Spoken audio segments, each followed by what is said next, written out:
జిన్నారం, గడ్డపోతారం, గుమ్మడిదల, ఇంద్రేశం, ఇస్నాపూర్ ఈ 5 మున్సిపాలిటీలోనూ స్పష్టమైన మెజార్టీ వచ్చింది బీఆర్ఎస్ పార్టీకి. అయితే ఇస్నాపూర్ లో మాత్రం స్వతంత్రులు 4 గెలవడంతో అక్కడ ఆ పీఠం కాంగ్రెస్ కు దక్కుతుందా లేదంటే బీఆర్ఎస్ కు దక్కుతుందా అనే ఒక ముఖ్యంగా అదొక సస్పెన్స్ అయితే కొనసాగుతుంది. ఇంకా జహీరాబాద్ లో స్పష్టమైన మెజార్టీ వస్తుంది అనుకుంటే అక్కడ కూడా కాంగ్రెస్ కు బీఆర్ఎస్ కు మధ్య టగ్ ఆఫ్ వార్ ఉంది. కోసీర్ లో మాత్రం కాంగ్రెస్ స్పష్టమైన మెజార్టీ సాధించింది. అయితే మనం మెదక్ జిల్లాలో తీసుకుంటే మెదక్ లో కూడా కొంత కాంగ్రెస్ ఆధిక్యాన్ని సాధించుకుంది. రామాయంపేటలో కూడా అటు ఇటుగా 2 పార్టీల మధ్య టగ్ ఆఫ్ వార్ ఉంటుందని చెప్పి మొదటి నుంచి అనుకున్నప్పటికీ ఇంకా కొద్దిగా రిజల్ట్స్ రావాల్సి ఉంది. అంటే నగేష్ ఇప్పటి వరకు ఏంటి అంటే ఎన్ని వార్డ్స్ ది క్లారిటీ వచ్చింది, ఇంకా ఎంత క్లారిటీ రావాల్సి? సంగారెడ్డి జిల్లాకు సంబంధించి అంటే సంగారెడ్డిలో చూస్తే 38 వార్డులు ఉన్నాయి. 38 వార్డులకు సంబంధించి ఇప్పటి వరకు 24 వార్డులు స్పష్టమైన మెజార్టీ కాంగ్రెస్ సాధించుకుంది. బీఆర్ఎస్ మాత్రం 8 వార్డులకే పరిమితం ఉంది. అటు సదాశివపేట కూడా ఇదే ఫలితం వచ్చింది. అక్కడ 26 వార్డులకు 16 వార్డులు కాంగ్రెస్ సాధించింది. బీఆర్ఎస్ అక్కడ కూడా 8 వార్డులకే పరిమితం అయిపోయింది. ఈ 2 సంగారెడ్డి అసెంబ్లీ సెగ్మెంట్ కిందకి వస్తాయి. సంగారెడ్డి అసెంబ్లీ సెగ్మెంట్ లో ప్రస్తుతం బీఆర్ఎస్ ఎమ్మెల్యే ఉన్నప్పటికీ చివరి నిమిషంలో మారిన ట్రెండ్ కావచ్చు, జగ్గారెడ్డి ఓటింగ్ రోజు చేసిన హంగామా అది కూడా కొంత ఓటర్లు తీవ్రమైన ప్రభావితం చేసిందని ఒక చర్చ అయితే నడుస్తుంది. ఈ నేపథ్యంలో అక్కడ ఓట్ షేరింగ్ అనేది చివరి 2 గంటల్లో మారిపోయిందని చెబుతూ ఉన్నారు. దాంతోనే కాంగ్రెస్ కు ఇక్కడ స్పష్టమైన మెజార్టీ వచ్చిందని చర్చ అయితే సాగుతుంది. మరోవైపు చూస్తే అటు మనం పటంచేరు సెగ్మెంట్ లో స్పష్టమైన మెజార్టీ బీఆర్ఎస్ ఉన్నప్పటికీ ఇక కాంగ్రెస్ అక్కడ అంటే పోటీ ఇచ్చింది కానీ స్పష్టంగా అంటే ఏదైతే కాటా శ్రీనివాస్ గౌడ్, నీలం మధు ఇద్దరు కలిసి ప్రచారానికి వెళ్ళినప్పటికీ ఆ గూడెం మైపాల్రెడ్డి చివరి నిమిషంలో అంటే ఎలక్షన్స్ కు 2 రోజుల ముందే ఆయన తన సోదరుడు కావచ్చు, భార్య కావచ్చు పూర్తి స్థాయిలో ప్రచారంలో దిగడం అనేది ఆయన ఎవరైతే బలపరిచిన అభ్యర్థులు ఉంటారో గతంలో అనుచరులుగా పనిచేసిన వారు అది స్పష్టంగా కనిపించింది ఎన్నికల్లో. దాంతో పటంచేరు సెగ్మెంట్ లో బీఆర్ఎస్ తన సత్తా చాటుకుంది. అంటే నగేష్ ఏ వార్డులో ఎక్కువ క్లోజ్ ఫైట్ కనిపిస్తోంది అనుకోవచ్చు? ముఖ్యంగా ఇక్కడ సంగారెడ్డి చూసుకుంటే ఒక్కో వార్డు మనం స్పష్టమైన మెజార్టీ అయితే ఇప్పటికైతే క్లీన్ ఫిగర్ అయితే ఇవ్వలేదు. ఓవరాల్ గా వార్డుల వారీగా ఎవరు గెలిచారు, ఎవరు ఓడారు అనేది స్పష్టంగా చెబుతున్నారు. వార్డుల వారీగా స్పష్టమైన ఫలితాలు అయితే కొద్దిసేపట్లో ప్రకటిస్తామని చెప్పి అధికారులు చెప్తున్నారు. ఎందుకంటే అన్ని మున్సిపాలిటీల్లో దాదాపు ఇప్పుడు ఉమ్మడి మెదక్ జిల్లాలో ఉన్న 19 మున్సిపాలిటీలో చూస్తే ప్రతి మున్సిపాలిటీలోనూ గెలిచిన అభ్యర్థులు ఎవరు, ఓడిన అభ్యర్థులు ఎవరు అనేది స్పష్టంగా చెప్పారు. కానీ ఏ వార్డులో ఎంత ఫిగర్ వచ్చింది, ఏ అభ్యర్థికి ఎంత తేడా ఉంది అనేది ఇంకా స్పష్టంగా వెల్లడించలేదు. నాగేష్ అంటే పటాన్చేరులో 5 మున్సిపాలిటీలు ఉన్నాయి కదా, అక్కడేంటి పరిస్థితి? పటాన్చేరులో ఉన్న 5 మున్సిపాలిటీలు చూస్తే అక్కడ మనం ఇంద్రేశం, ఇస్నాపూర్, జిన్నారం, గడ్డపోతారం, గుమ్మడిదల ఈ 5 మున్సిపాలిటీలో చూస్తే అక్కడ కాంగ్రెస్ పార్టీ గట్టి పోటీ ఇస్తుంది అనుకున్న క్రమంలో బీఆర్ఎస్ ఊహించని రీతిలో పుంజుకుందని చెప్పుకోవచ్చు. ఎందుకంటే గతంలో గూడెం మైపాల్ రెడ్డి బీఆర్ఎస్ ఎమ్మెల్యేగా ఉన్న ఆయన కాంగ్రెస్ లో చేరిన తర్వాత మళ్ళీ మారిన పరిణామాల నేపథ్యంలో ఆయన బీఆర్ఎస్ కు అనుకూలంగా పనిచేశారు. ఎందుకంటే ఎన్నికలు జరిగే ముందు రోజు కూడా గూడెం మైపాల్ రెడ్డి స్పష్టంగా ఒక ఇండికేషన్ అయితే ఇచ్చారు ఓటర్లకు, బీఆర్ఎస్ కే ఓటు వేయండి అని చెప్పి. ఆయన భార్య కావచ్చు, ఆయన సోదరుడు బీఆర్ఎస్ కు అనుకూలంగా పనిచేశారు. వాళ్ళు ప్రత్యక్షంగా ప్రచారంలో కూడా పాల్గొన్నారు. ఈ నేపథ్యంలో ఆ 5 మున్సిపాలిటీలోనూ బీఆర్ఎస్ స్పష్టంగా తమ మార్కును అయితే చాటుకుంది. ఒక ఇస్నాపూర్ లో మాత్రమే పోటాపోటీ ఉందని చెప్పుకోవచ్చు. అటు కాంగ్రెస్ పార్టీకి అక్కడ 10 స్థానాలు వార్డులు దక్కితే బీఆర్ఎస్ కు 11 దక్కాయి. దీంతో అక్కడ స్వతంత్రులు కొంత వాళ్ళు ఆధిపత్యాన్ని ప్రదర్శించే పనులు ఉన్నారు. ఎందుకంటే స్వతంత్రులు అక్కడ కింగ్ మేకర్లుగా మారుతారు. 4 స్వతంత్రులు గెలిచారు ఇస్నాపూర్ లో.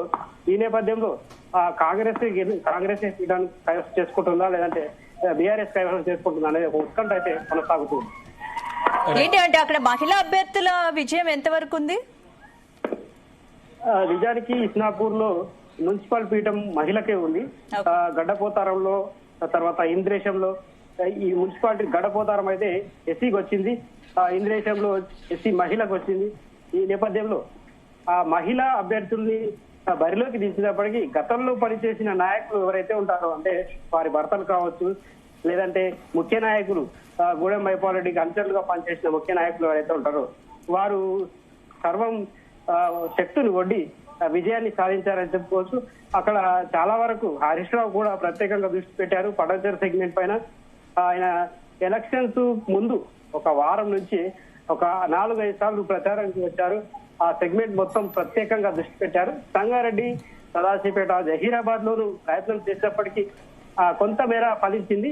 ఎందుకంటే టగఫ్ వార్ అయితే కొన్ని వార్డుల్లో ఉంది. అయినప్పటికీ విజయం కాంగ్రెస్ వరించడం కొంత ఇక్కడ బీఆర్ఎస్ సంగారెడ్డి కావచ్చు, సదాశివపేటలో బీఆర్ఎస్ కార్యకర్తలు నిరాశలో ఉన్నారు. అంటే ఏంటి ఇప్పుడు సంగారెడ్డి, సదాశివపేటలో జగ్గారెడ్డి, హరీష్ రావు తలపడ్డారు కదా నగేష్, ఏంటి ఆ 2 సీట్లలో ఫలితాలు ఎలా ఉన్నాయి? సంగారెడ్డి, సదాశివపేటలో సంగారెడ్డిలో చూసుకుంటే మనము సంగారెడ్డిలో 38 వార్డులు ఉన్నాయి. ఈ సంగారెడ్డి 38 వార్డుల్లో ఇప్పటికే ప్రకటించిన ఫలితాల ప్రకారం అయితే 24 వార్డులు కాంగ్రెస్ పార్టీ కైవసం చేసుకుంది, 8 వార్డులు బీఆర్ఎస్ కైవసం చేసుకుంది. అయితే గతంలో బీఆర్ఎస్ ప్రభుత్వ హయాంలో ఇక్కడ 2 టర్ములు సంగారెడ్డిలో బీఆర్ఎస్ కు చెందిన మున్సిపల్ చైర్మన్లే ఉన్నారు. అయితే మారిన సమీకరణాలు కావచ్చు, చివరి రోజు జగ్గారెడ్డి చేసిన కొంత ఏదైతే రాజకీయ చాణక్యాన్ని ప్రదర్శించారని చెప్పుకోవచ్చు. ఆ ఓటింగ్ జరుగుతున్న సమయంలో 3 గంటల సమయంలో పోలింగ్ కేంద్రానికి వెళ్లి తమ అభ్యర్థిని పోలీసులు కొట్టారని చెప్పి, గల్లబట్టారని చెప్పి అక్కడ కొంత హంగామా చేశారు. అక్కడ నుంచి అన్ని వార్డుల్లో వార్డు తిరుగుతూ ఓటర్లను కొంత ప్రభావితం చేసినట్టుగా తెలిసింది. దాంతోనే ఆ 2 గంటల్లోనే టర్నౌట్ కాంగ్రెస్ కు అనుకూలంగా మారిందని ఒక చర్చ అయితే సాగుతుంది. సదాశివపేటలో చూస్తే సదాశివపేటలో 26 వార్డులు ఉన్నాయి. ఆ 26 వార్డుల్లోనూ కాంగ్రెస్ పార్టీ 16 స్థానాలు దక్కించుకోవడం వెనక చాలా పెద్ద వీళ్ళు స్కెచ్ వేశారని తెలుస్తోంది. గతంలో ఎన్నడూ లేని విధంగా డబ్బుల పంపిణీ కావచ్చు, లేదంటే ప్రజలు ఆకట్టుకునే విధంగా జగ్గారెడ్డి 3-4 సార్లు అక్కడికి వెళ్లారు, ముఖాముఖి నిర్వహించారు. కొంత గతంలో ఏవైతే ఫ్లాట్స్ ప్రజలకు పేదలకు ఇచ్చారో వాటికి సంబంధించి క్లియరెన్స్ చేస్తానని చెప్పి ఒక హామీ ఇచ్చారు. డబ్బుల పంపిణీ విషయంలో కూడా కొంత బాహాటంగానే ఒక మహిళకు డబ్బులు పంపిణీ చేయడం, సోడా బండి అమ్మే మహిళకు, ఈ విధంగా రకరకాల ఆస్పెక్ట్స్ ఇక్కడ 2 మున్సిపాలిటీలో ప్రభావితం చేశాయని చెప్పుకోవచ్చు. జగ్గారెడ్డి చేసిన ఈ రకరకాల ఏవైతే రాజకీయ చాణక్యాలున్నాయో అవి కొంత ఫలించాయి. ఆ మేరకే ఈ 2 మున్సిపాలిటీలు కాంగ్రెస్ కైవసం చేస్తుంది. రైట్. అంటే ఏంటి మిగతా ఇప్పుడు స్వతంత్ర అభ్యర్థులు అక్కడ ఎలా ఉంది? స్వతంత్ర అభ్యర్థులు ఎన్ని చోట్ల గెలుపొందే అవకాశాలు ఉన్నాయి? సంగారెడ్డిలో స్వతంత్ర అభ్యర్థులు 2 గెలిచారు. బీజేపీ కూడా 2 స్థానాలు అయితే గెలుచుకుంది. సదాశివపేటలో కూడా అదే విధంగా ఉంది పరిస్థితి. ఎంఐఎం పార్టీ కూడా సంగారెడ్డిలో ఒక స్థానాన్ని కైవసం చేసుకుంది.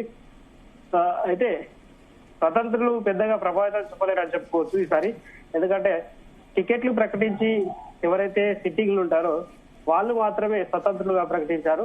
గతంలో సిట్టింగ్లుగా ఉన్న వాళ్ళకు కాకుండా వేరే వాళ్ళకు కాంగ్రెస్ పార్టీ టికెట్లు ఇస్తే వాళ్ళు స్వతంత్రులుగా బరిలోకి దిగారు. అయితే వారు పెద్దగా ప్రభావితం చేయలేకపోవడం ఇక్కడ ఈ కాంగ్రెస్ పార్టీకి అనుకూలంగా మారిందని చెప్పుకోవచ్చు. 2 ఈ మున్సిపాలిటీలో ముఖ్యంగా జహీరాబాద్ విషయానికి వస్తే మాత్రం జహీరాబాద్ మున్సిపాలిటీలో 2 పార్టీల మధ్య టగ్ ఆఫ్ వార్ ఉంది. ఎందుకంటే ఈ మున్సిపల్ పీఠాన్ని దక్కించుకోవాలంటే ఇంకా స్వతంత్రులు కావచ్చు, బీజేపీ వాళ్ళు కొంత కింగ్ మేకర్లుగా మారే అవకాశం ఉంది. జహీరాబాద్ లో 37 వార్డులు ఉండగా అక్కడ వీరికి సమానంగా వచ్చాయి. ఎవరికి బీఆర్ఎస్ వాళ్ళకు 15, కాంగ్రెస్ వాళ్ళకు 14 వచ్చాయి. అయితే మిగతా సీట్లు అయితే 3 బీజేపీ వాళ్ళు 3, ఇండిపెండెంట్లు 4, తర్వాత ఎంఐఎం 2 గెలిచారు. దీంతో అక్కడ వీరు కింగ్ మేకర్లుగా మారే అవకాశం ఉంది. ఎందుకంటే స్పష్టమైన మెజారిటీ ఏ పార్టీకి లేదు. ఆ క్లీన్ ఏదైతే మ్యాజిక్ ఫిగర్ దాటలేకపోయారు కాబట్టి ఆ జహీరాబాద్ కొంత ఉత్కంఠ రేపే అవకాశం ఉంది. మన ఈ మంత్రి ఇలాకా ఆందోళన జోగిపేట చూసుకుంటే అక్కడ మాత్రం స్పష్టమైన మెజారిటీ వచ్చిందని చెప్పుకోవచ్చు. ఎందుకంటే ఆందోళన జోగిపేటలో ఉన్న 20 వార్డులో పూర్తిగా ఈ కాంగ్రెస్ పార్టీ 11 వార్డులో గెలిచి స్పష్టంగా ఉంది. ఇంకా బీఆర్ఎస్ మాత్రం 6 వార్డులకు పరిమితమైంది. అక్కడ కూడా బీజేపీ నుంచి ఒక అభ్యర్థి గెలిచాడు, ఇండిపెండెంట్ ఇంకో అభ్యర్థి గెలిచాడు. నారాయణఖేడ్ విషయానికి వస్తే నారాయణఖేడ్ అసెంబ్లీ సెగ్మెంట్ ఇప్పుడు ప్రస్తుతానికి అయితే పూర్తిగా కాంగ్రెస్ నాయకులే ఉన్నారు. అక్కడ ప్రస్తుతం సంజీవ్ రెడ్డి ఎమ్మెల్యేగా ఉన్నారు, ఎంపీ సురేష్ శెట్కర్ ఉన్నారు. వాళ్ళిద్దరు కాంగ్రెస్ నాయకులు కాబట్టి అక్కడ స్పష్టంగా కాంగ్రెస్ తన మార్పును చాటుకుంది. అక్కడున్న 15 వార్డుల్లో కాంగ్రెస్ ఈ 10 స్థానాల్లో అయితే కైవసం చేసుకుంది. దీంతో అక్కడ బీఆర్ఎస్ కొంత తగ్గింది, దాని ప్రభావం అయితే తగ్గిందని చెప్పుకోవచ్చు. రైట్.